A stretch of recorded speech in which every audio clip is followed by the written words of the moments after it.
우리 삶에서 가장 끈질기고도 무거운 그림자, 우리 발목을 붙잡아 현재를 온전히 살지 못하게 하는 그 깊은 수렁에 대해 이야기해 보려 합니다. 그것은 바로 과거를 후회하는 마음입니다. 그리고 불교에서는 이것을 바로 어제 지은 행위가 오늘의 발목을 잡는다는 의미의 살아있는 업이라고 부릅니다. 혹시 문득 아무런 이유 없이 온몸의 시간이 거꾸로 흐르는 듯한 그런 서늘한 감각을 느껴보신 적이 있으신가요?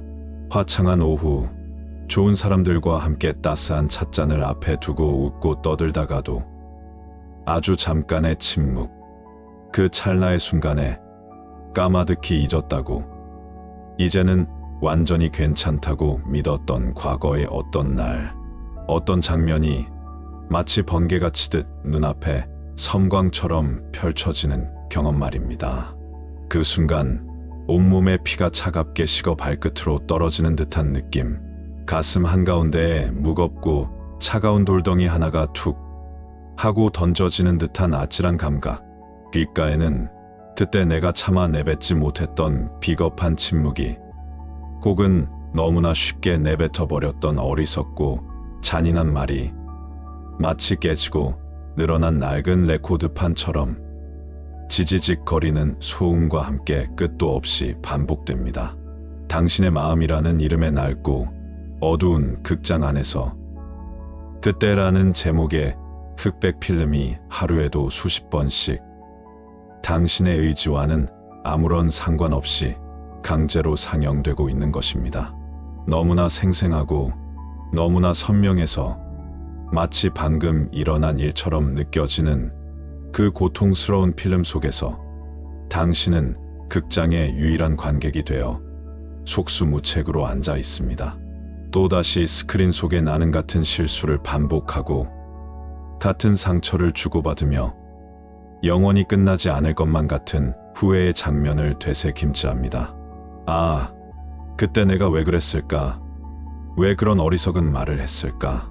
단 10초만, 아니 단 5초만 더 생각했더라면, 만약 그때 내가 용기를 내어 그 선택을 하지 않았더라면, 지금 내 인생은, 내 곁의 사람들은 모든 것이 완전히 달라졌을 텐데, 내가 그 사람에게 주었던 그 깊은 상처를 나는 과연 어떤 자격으로 용서받을 수 있을까?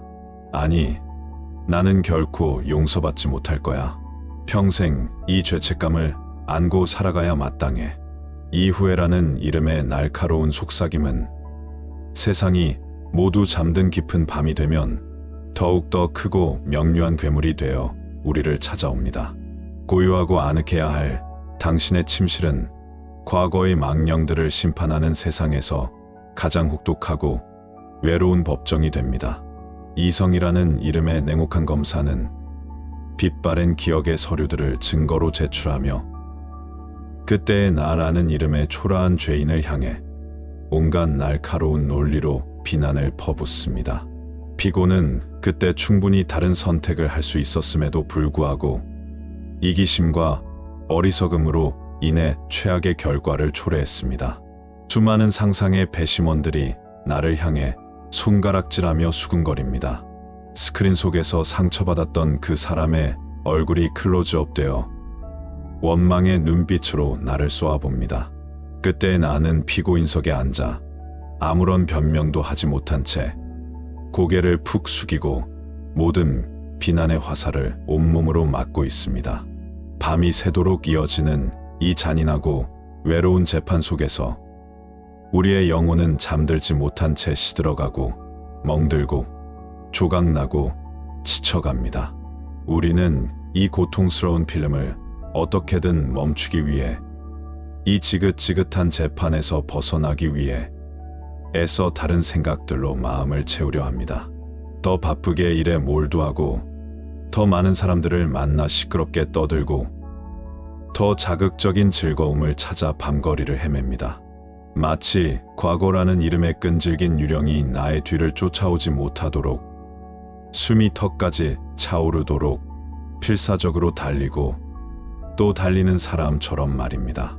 하지만 그 유령은 우리가 잠시 멈추는 순간, 숨을 고르는 그 찰나에 어김없이 우리의 등 뒤에 서서 서늘한 손길로 어깨를 붙잡으며 귓가에 차갑게 속삭입니다. 아직 끝나지 않았어. 너는 도망칠 수 없어. 내가 저지른 일을 정녕 잊었느냐? 사랑하는 도반이여. 만약 당신이 지금 이와 같은 깊은 고통 속에 있다면 먼저 이것 하나만은 알아주십시오. 과거의 기억을 놓지 못하고 끊임없이 되새기는 것은 당신의 의지가 유별나게 약해서도, 당신이 남들보다 어리석어서도 결코 아닙니다. 그것은 어쩌면 이미 엎질러진 물이 되어버린 그 과거를 어떻게든 다시 주워 담아보려는, 깨져버린 거울을 어떻게든 다시 붙여보려는 우리 영혼의 가장 처절하고도 눈물겨운 몸부림이기 때문입니다. 어떻게든 과거로 돌아가 다른 결과를 만들어내고 싶다는 그 간절하고 순수한 마음이 오히려 우리를 과거라는 이름의 시간 감옥에 더 단단히, 더 깊숙이 가두어 버리는 것입니다. 그러니 그런 자기 자신을 너무 미워하지 마십시오. 그만 자책하십시오. 당신은 그저 당신의 상처를 진심으로 치유하고 싶었을 뿐입니다. 여기 아주 오래된 이야기가 하나 있습니다. 당신의 아프고 지친 마음을 잠시 이 이야기의 강물에 아무런 판단 없이 그저 흘려보내 보시길 바랍니다. 부처님 당시에 앙굴리말라라는 이름의 한 남자가 있었습니다. 그는 본래 누구보다 총명하고 선한 성품을 지닌 청년이었지만 그릇된 스승의 사악한 가르침에 빠져 무려 999명의 무고한 사람을 해치고 그들의 손가락을 잘라 목걸이를 만들었던 세상에서 가장 잔인하고 무서운 살인자가 되었습니다. 그의 이름만 들어도 어린아이는 울음을 그쳤고 장정들은 문을 걸어 잠갔으며 온 나라는 그의 악행으로 인해 공포의 어둠에 잠겼습니다. 마지막 한 사람, 1000번째 손가락을 채워 자신의 과업을 완성하기 위해 혈안이 되어 있던 앙굴리말라는 마침내 저 멀리서 너무나도 평화롭게 홀로 걸어오시는 부처님을 발견하고는 회심의 미소를 지으며 칼을 들고 달려갔습니다. 그런데 너무나도 이상한 일이 벌어졌습니다. 자신은 죽을 힘을 다해 전속력으로 달리는데도 저 멀리서 너무나도 평온하게 천천히 걸어가는 저 수행자의 등을 도저히 따라잡을 수가 없었던 것입니다. 숨이 턱까지 차오른 앙굴리말라가 마침내 포기하고 소리쳤습니다. 멈추어라, 수행자여, 제발 멈추어라. 그러자 부처님께서는 걸음을 멈추지 않은 채 뒤도 돌아보지 않고 온 우주를 울리는 듯한 깊고 나지막한 목소리로 말씀하셨습니다. 나는 이미 오래전에 멈추었다. 앙굴리말라여, 증오와 무지와 폭력의 걸음을 멈추지 못하고 있는 것은 바로 너 자신이다. 그 목소리는 칼이 아니라 거대한 자비의 산이 되어 앙굴리말라의 영혼을 강타했습니다. 그는 그 자리에 무릎을 꿇고 통곡했고 마침내 부처님의 제자가 되었습니다. 하지만 그의 고통은 거기서 끝이 아니었습니다. 비록 그의 손은 더 이상 칼을 쥐지 않았지만 그가 저질렀던 끔찍한 과거의 기억들이 밤낮으로 그의 마음을 칼처럼 베고 찔렀습니다. 그가 마을로 탁발을 나가면 사람들은 그에게 돌을 던지고 침을 뱉으며 저주를 퍼부었습니다. 살인자다. 저 자가 내 아들을, 내 남편을 죽였다.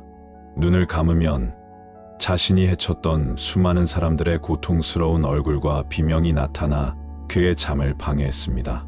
그의 과거는 그가 평생 짊어지고 가기에는 너무나 무겁고 끔찍한 업의 짐이었습니다.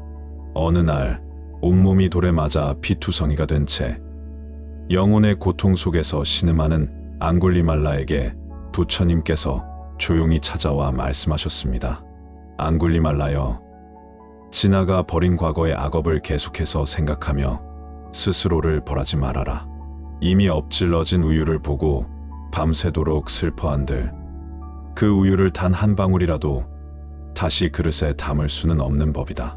그릇되고 어두웠던 과거는 내가 그것을 떠올리는 바로 그 순간을 제외하고는 이미 세상 어디에도 존재하지 않는다.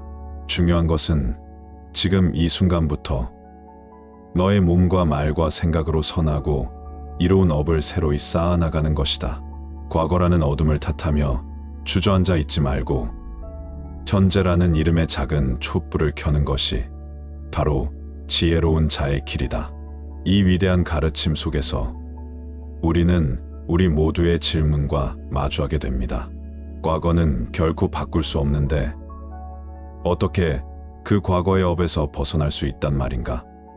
어떻게 하면 과거라는 이름의 끈질긴 유령의 손을 놓고 현재라는 이름의 따뜻한 땅을 두 발로 굳건히 딛고 살아갈 수 있단 말인가? 이제 이 모든 지혜를 담아 후회라는 업의 본질을 꿰뚫어 볼 새로운 비유의 창을 열어보겠습니다. 당신을 괴롭히는 그 과거의 기억을 당신의 마음에 예고 없이 불쑥불쑥 찾아오는 초대하지 않은 손님이라고 상상해 보십시오. 어떤 날은 아주 희미한 그림자처럼, 어떤 날은 아주 난폭하고 무례한 폭군처럼 그 손님은 당신의 허락도 없이 마음의 문을 열고 들어와 당신의 평화로운 집을 온통 헤집어 놓습니다. 지금까지 우리는 이 불청객을 어떻게 대하며 살아왔을까요? 아마 대부분의 우리는 그 손님을 보자마자 공포와 분노에 사로잡혀 소리를 지르며 쫓아내려고 했을 겁니다. 당장 나가, 제발 나가줘. 여긴 내가 있을 곳이 아니야. 온 힘을 다해 그를 문 밖으로 밀어내려 하고 문을 걸어 잠그고 창문까지 닫아버립니다. 하지만 너무나도 이상하게도 우리가 그를 밀어내려 안간힘을 쓰면 쓸수록 그 손님의 힘은 오히려 더 강해지고 그는 더욱더 거칠게 문을 부수고 들어와 더 오래 머물며 우리를 괴롭힙니다. 어떤 날은 전략을 바꾸어 그 손님을 철저히 무시하기로 작정합니다. 없는 사람인 척, 그의 말이 들리지 않는 척, 애써 텔레비전 소리를 높이고 친구에게 전화를 걸어 다른 일에 몰두합니다. 하지만 무시당한 손님은 자신의 존재를 알리기 위해 더 큰 소리로 우리를 부르고 더 아픈 기억을 끄집어내 우리의 옆구리를 찌릅니다. 결국 우리는 다시 그에게 주목할 수밖에 없게 됩니다.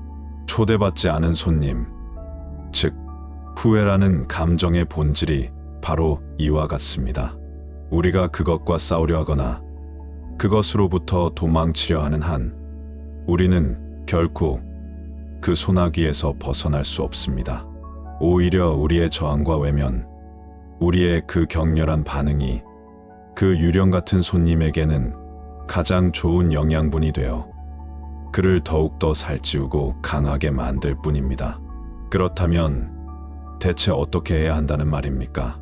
지혜로운 집주인은 초대하지 않은 손님이 찾아왔을 때 그와 싸우거나 그로부터 도망치지 않습니다. 그저 하던 일을 계속하며 그가 스스로 머물다 지쳐 떠나갈 때까지 그의 존재를 허용해 줍니다. 이것이 바로 우리가 과거의 업에서 벗어나는 유일하고도 가장 위대한 길입니다. 여기에 은영이라는 이름을 가진 한 여인이 있었습니다. 그녀의 마음의 집에는 아주 오래전부터 떠나지 않는 손님이 하나 있었습니다. 그 손님은 씻을 수 없는 실수라는 이름을 가진 과거의 유령이었습니다. 특히 모두가 잠든 캄캄한 밤이 되면 그 손님은 어김없이 나타나 그녀의 침대 맡에 앉아 똑같은 이야기를 저주처럼 속삭였습니다. 기억나? 내가 얼마나 어리석고 이기적이었는지. 너 때문에, 바로 너 하나 때문에 모든 것이 망가졌잖아.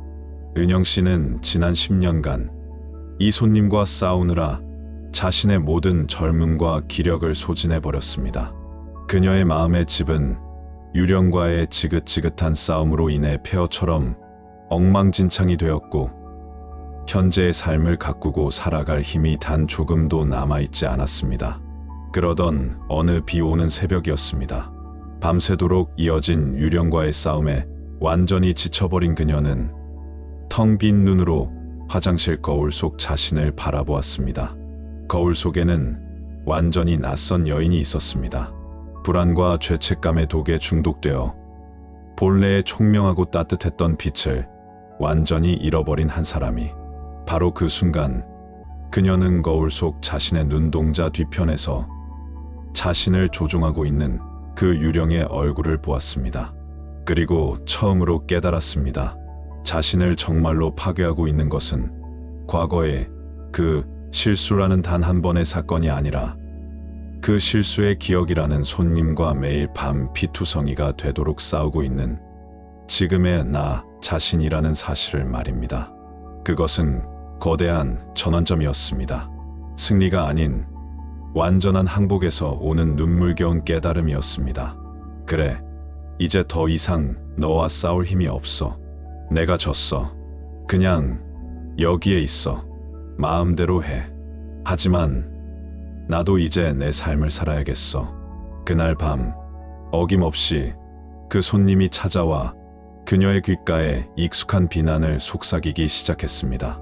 그녀는 이전처럼 그를 쫓아내거나 무시하는 대신 아주 작고 새로운 행동을 하나 해보기로 했습니다.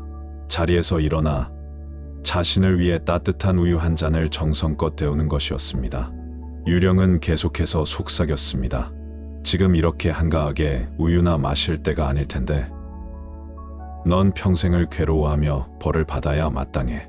하지만 그녀는 그 말에 대꾸하는 대신 오직 자신의 모든 감각을 깨워 지금 이 순간에 집중했습니다. 두 손으로 감싼 머그잔의 기분 좋은 따스한 온기, 코끝으로 스며드는 우유의 고소하고 부드러운 향기. 한 모금 마셨을 때 식도를 타고 내려가며 온몸으로 서서히 퍼져나가는 그 따뜻하고 평화로운 감각. 너무나도 놀라운 일이 벌어졌습니다. 유령의 목소리가 완전히 사라지지는 않았지만 마치 시끄러운 방에서 조용한 복도로 걸어 나온 것처럼 한 발짝 멀리서 웅얼거리는 소리처럼 느껴졌습니다. 그녀는 태어나서 처음으로 과거의 유령이 존재하는 공간 안에서 현재의 평화로움을 동시에 맛보았던 것입니다. 유령을 쫓아내야만 평화가 오는 것이 아니라 유령이 있음에도 불구하고 나는 지금 여기서 나의 평화를 선택할 수 있다는 위대한 발견이었습니다. 사랑하는 도반이여, 이제 당신이 직접 당신 마음의 집을 지키는 지혜로운 주인이 되어볼 시간입니다. 우리의 목표는 초대하지 않은 손님을 죽이거나 쫓아내는 것이 아닙니다. 우리의 목표는 그 손님이 더 이상 주인 행세를 하지 못하도록 현재라는 이름의 땅에 아주 깊고 튼튼한 마음의 닷을 내리는 것입니다. 지금부터 제가 그 방법을 아주 천천히 안내해 드리겠습니다. 이 수련은 후회라는 거친 폭풍우가 당신의 마음을 휩쓸고 지나갈 때 당신의 배가 과거의 바다에서 전복되지 않도록 지금 이 순간이라는 안전하고 고요한 항구에 당신을 단단히 묶어줄 것입니다. 자, 후회와 자책의 목소리가 스멀스멀 피어오르기 시작하는 바로 그 순간 잠시 하던 일을 멈추고 의식적으로 당신의 감각을 깨워 지금 여기에 닻을 내려보십시오. 첫 번째, 촉감의 닻을 내려봅니다. 당신의 발바닥이 땅에 단단히 닿아있는 느낌에 당신의 모든 의식을 집중해 보세요. 신발 속 발가락 하나하나의 느낌까지도. 의자에 앉아 있다면 엉덩이와 등이 의자에 깊숙이 닿아있는 그 묵직한 감각을 느껴보세요. 손으로 당신의 옷자락을 부드럽게 만져보거나 곁에 있는 책상의 차갑고 매끄러운 감촉을 느껴보세요. 과거의 기억은 잡을 수 없는 연기 같지만 지금 당신이 느끼는 이 감각은 너무나도 명백하고 생생한 현실입니다. 두 번째, 청각의 닷을 내려봅니다. 과거의 그 목소리, 그 비난의 소리에 귀를 기울이는 대신 지금 당신의 공간을 채우고 있는 살아있는 소리들을 가만히 들어보세요. 아주 멀리서 희미하게 들려오는 자동차 소리, 냉장고가 돌아가는 낮은 웅웅거림, 창밖에 이름 모를 새소리, 혹은 당신 자신의 조용한 숨소리. 좋고 싫다는 판단을 모두 내려놓고 그저 소리를 소리 그 자체로서, 하나의 진동으로서 순수하게 들어봅니다.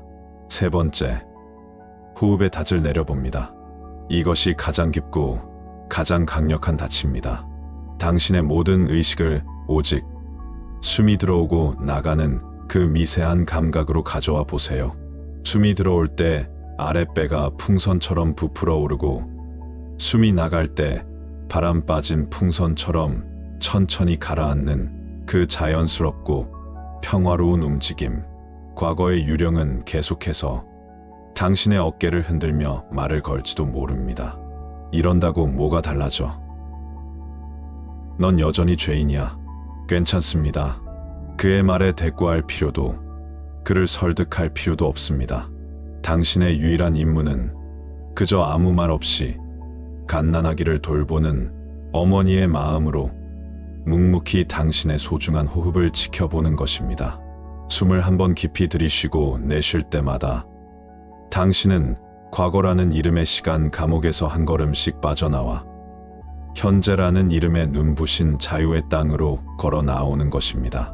도반이여, 우리는 오늘 참으로 길고 깊은 여정을 함께 걸어왔습니다.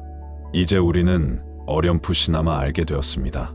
우리를 괴롭히는 업의 진짜 실체는 과거에 저질렀던 어떤 사건 그 자체가 아니라는 것을, 그것은 바로 과거의 기억이라는 초대하지 않은 손님에게 현재라는 이름의 너무나도 소중한 내 인생의 시간을 통째로 내어주고 있는 우리 자신의 오래된 습관이라는 것을 말입니다. 업이란 과거에 대한 벌이 아닙니다. 업이란 과거를 현재로 계속해서 끌고 들어와 오늘의 삶을 어제의 감옥에 가두어 버리는 마음의 낡고 고통스러운 관성입니다. 그리고 해탈이란 바로 이 낡고 고통스러운 관성의 사슬을 지혜와 자비의 힘으로 스스로 끊어내는 것입니다. 우리는 과거의 유령을 우리의 기억 속에서 완전히 없앨 수는 없을지도 모릅니다. 하지만 더 이상 그 유령에게 따뜻한 차를 내어주며 밤새도록 그의 하소연을 들어주지 않을 수는 있습니다. 우리는 더 이상 그에게 나의 가장 소중한 에너지인 관심이라는 이름의 밥을 주지 않을 수 있습니다. 우리가 현재의 감각과 호흡이라는 닻을 깊이 내리고 지금 여기에 온전히 머무를 때 우리의 마음의 집은 너무나 밝고 따뜻한 빛으로 가득 차게 되어 과거라는 이름의 어두운 유령은 더 이상 머물 곳을 찾지 못하고 어둠 속으로 스르르 힘을 잃고 빛발에 사라져 갈 것입니다. 오늘 이 지혜의 길을 저와 함께 끝까지 걸어주신 소중한 도반님의 마음의 집에 더 이상 과거의 그림자가 어둡게 머물지 않기를, 오직 지금 이 순간이라는 이름의 눈부신 햇살만이 가득하기를 저의 진심을 다해 축원합니다. 당신이 내딛는 모든 발걸음이 과거로부터의 자유가 되기를, 당신이 들이쉬고 내쉬는 모든 호흡이 새로운 시작의 기쁨이 되기를 진심으로 바랍니다. 이야기를 들어주셔서 정말 고맙습니다. 오늘 저의 이야기가 당신의 마음에 작은 위로와 평화의 씨앗을 심어드렸다면 화면 아래의 좋아요 버튼을 한번 눌러주세요. 그리고 구독 버튼을 눌러 지혜의 길 여정에 꾸준히 함께해 주신다면 더 없는 기쁨이겠습니다. 또한 댓글을 통해 오늘 느낀 당신의 마음을 나눠주시는 건 어떨까요? 당신의 발목을 잡고 있던 과거의 기억에게 이제는 안녕을 고하는 작별의 인사를 남겨주시거나 혹은 그 기억으로부터 무엇을 배웠는지 지혜의 언어로 나눠주신다면 비슷한 아픔을 가진 다른 도반들에게 큰 용기와 위로가 될 것입니다. 당신의 참여가 이 공간을 더 맑고 향기로운 치유의 공간으로 만들어 줍니다.